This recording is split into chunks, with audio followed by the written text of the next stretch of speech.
Bienvenue à la 3e édition de l'émission 10 sur 10. Aminata Ndaraonyang, vous êtes la secrétaire générale du parti Tawassoul et ex-députée à l'Assemblée nationale. Merci d'avoir accepté l'invitation de l'émission 10 sur 10. Quels sont les fondements idéologiques de Tawassoul? Bismillah ar-Rahman ar-Rahim, alhamdulillah, wa salatu wa salam ala rasulil karim, Muhammadin wa ala alihi wa sahbihi ajma'in. Merci Abdelrazak pour cette invitation. Les principes idéologiques du parti Tawassoul sont d'abord le référentiel islamique, parce que nous considérons que nous sommes un parti musulman et d'obédience islamique. Le deuxième principe, c'est bien sûr l'appartenance nationale, car nous considérons que la Mauritanie est une entité souveraine où vivent des citoyens de compositions différentes et d'ethnies différentes, tous appartenant à ce pays et défendant ce pays en tant qu'entité souveraine. Le troisième principe, c'est le choix démocratique. Nous considérons que la démocratie est une exigence absolue qu'on ne peut pas contourner et que l'alternance démocratique constitue notre choix dans la politique de ce pays. Comment le secrétariat général organise l'administration du parti? Le secrétariat général est l'instance, bien sûr, administrative du parti. Elle est chargée de gérer toutes les affaires courantes du parti. Elle est également chargée de coordonner les activités des secrétariats nationaux, comme également elle est chargée de planifier tout ce qui est activité dans le parti. Depuis sa création, qu'est-ce que Tawassoul a fait pour consolider l'unité nationale? Le parti Tawassoul considère la question de l'unité nationale comme une exigence absolue et d'un intérêt particulier. Ce faisant, le parti s'est attelé à mettre en place des visions qui seront destinées à constituer une référence de base de l'orientation de la politique du parti quant à la question de l'unité nationale. Nous avons mis en place une vision appelée vision de parti Tawassoul par rapport à l'unité nationale. Cette vision donc brosse toute la situation par rapport à l'unité nationale, mais également apporte des solutions à cette question d'unité nationale. Nous avons également mis en place une autre vision par rapport à la lutte contre l'esclavage. Là également, nous avons donc cherché à trouver des solutions concrètes à cette question d'esclavage pour éradiquer et de manière définitive ses séquelles et son existence en Mauritanie. Comme vous le savez, cette question d'unité nationale est une question vraiment qui se pose avec acuité en Mauritanie. Nous avons eu des déchirures ethniques, nous avons eu des problèmes qui se sont posés entre nos communautés. Et donc, il faut absolument trouver des solutions et des solutions concrètes et durables pour éradiquer tout ce qui est, en tout cas, un problème lié à cette question d'unité nationale. Quel a été l'apport de Tawassoul dans le processus démocratique du pays? Le parti Tawassoul a été toujours à l'avant-garde du combat pour la démocratie en Mauritanie.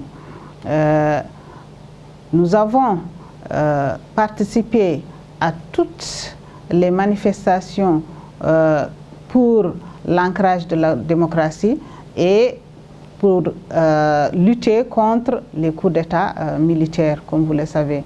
Nous avons également initié et institué l'alternance au niveau des instances même du parti.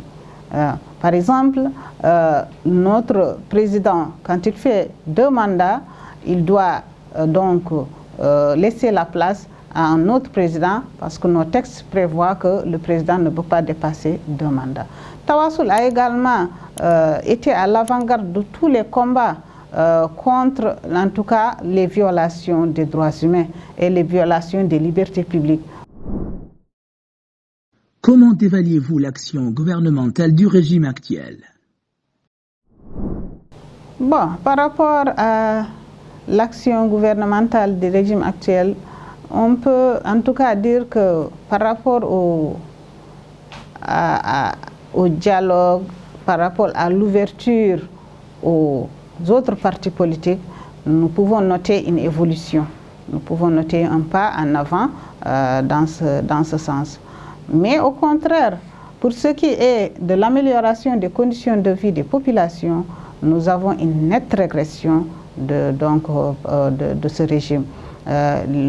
On assiste aujourd'hui à une flambée sans précédent des prix des denrées de première nécessité. Comme également nous assistons à une augmentation, à une prolifération sans précédent de la mauvaise gouvernance et de la gabegie. Et ça, vraiment, ce sont des éléments très négatifs par rapport, en tout cas, à la réalisation et par rapport à l'avancée, en tout cas, de la politique gouvernementale. Plusieurs citoyens n'ont pas accès aux documents d'état civil. Comment cela impacte leur vie? Pour ce qui est de cette question d'état civil, c'est une question vraiment cruciale. C'est une question également qui impacte beaucoup sur la vie de nos populations. Malheureusement, il y a beaucoup de blocages par rapport à l'obtention de ces papiers d'état civil.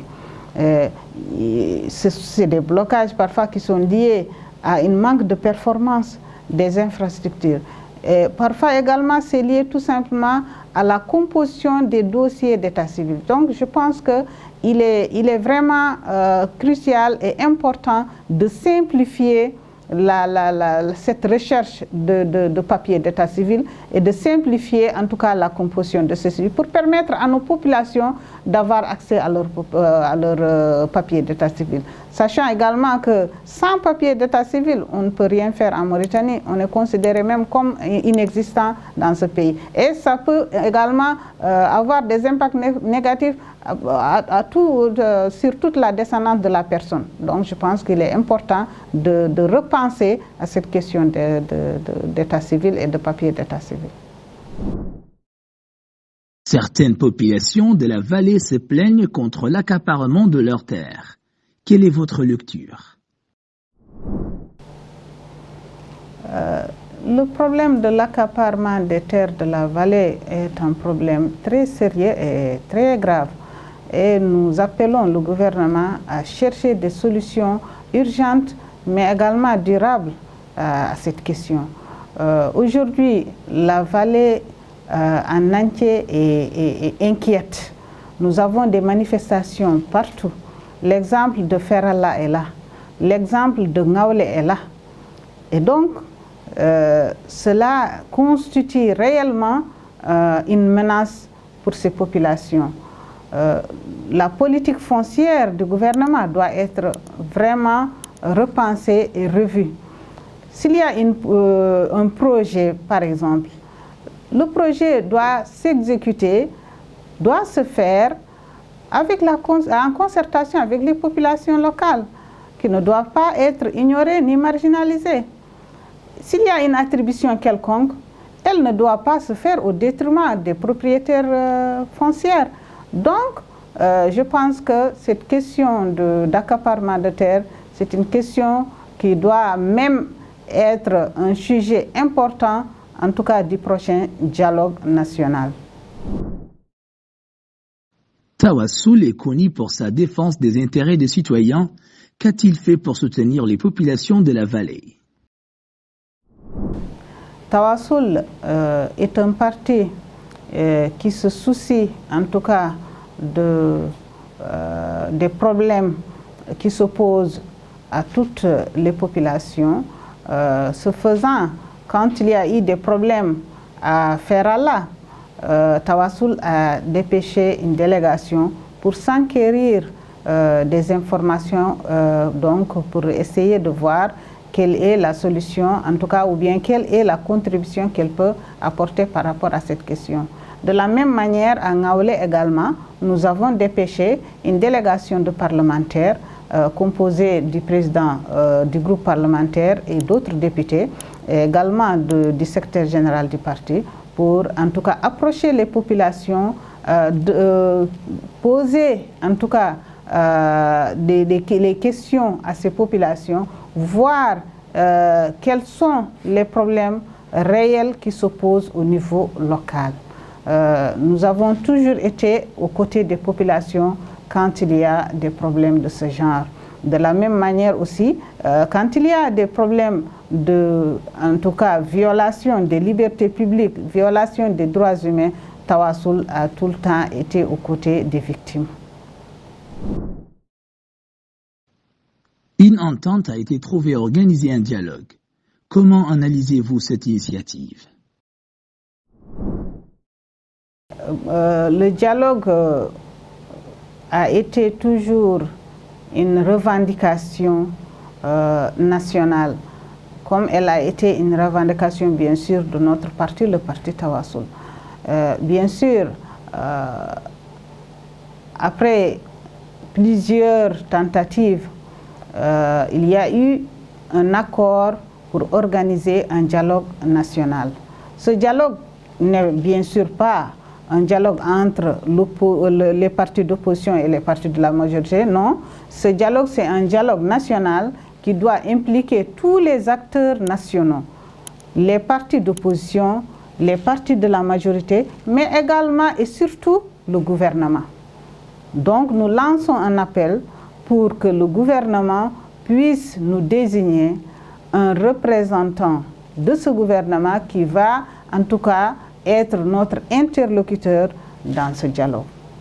Et nous n'accepterons également pas du tout que le gouvernement soit en dehors du dialogue. Avez-vous un dernier mot? Bon, mon dernier mot, c'est d'abord de remercier le secrétariat national à la communication du parti Tawassoul pour ses efforts importants, en tout cas pour éclairer le public mauritanien par rapport aux questions qui se posent au niveau national, mais également au niveau du parti Tawassoul. En tout cas, je lance un appel à tous les Mauritaniens pour en tout cas s'impliquer dans la politique du pays, pour s'impliquer également dans la démocratie du pays, pour permettre à notre démocratie d'évoluer, d'aller de l'avant et de régler les problèmes de nos citoyens. Et je vous remercie.